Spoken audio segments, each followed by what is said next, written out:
Alors j'ai créé la société InnovBlue puisqu'on a trouvé cette solution papier minéral. On conseille des clients et aussi des imprimeurs dans toute l'utilisation de ce papier minéral.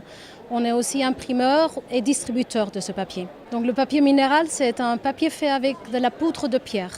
C'est un papier sans aucune fibre de bois.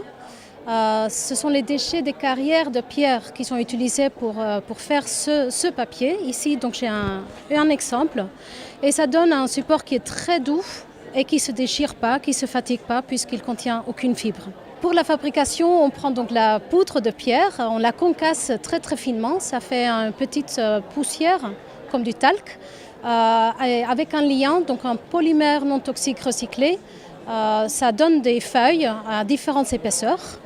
Et donc c'est un support qui, à cause de ça, ne nécessite pas d'additifs, pas d'acide, pas de blanchisseur, pas d'alcalin, tous ces produits chimiques qui sont souvent nécessaires pour la production du papier normal. C'est un support très écologique du point de vue énergie, consommation d'énergie est minuscule dans sa production.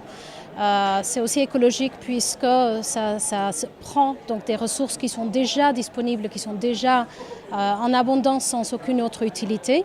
Mais c'est aussi écologique parce que ça donne des produits qui vont avoir une vie plus longue. On cherche des solutions qui ne finissent pas dans la poubelle la même semaine, mais qui vont pouvoir s'utiliser beaucoup plus longuement. Et c'est l'économie circulaire parce que c'est aussi un support qui se recycle à l'infini, contraire au papier où à chaque fois on casse les fibres.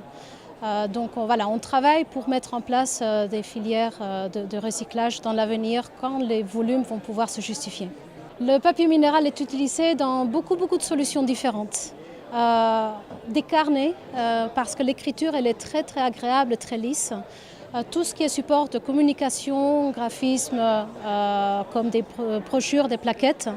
On a aussi des solutions d'emballage qui sont possibles, des étiquettes et autre chose. Des sacs de luxe, par exemple aux États-Unis, pas aujourd'hui, mais il y a quelques années, quand on avait un autre président, les sacs du White House, de la Maison Blanche, étaient en papier minéral.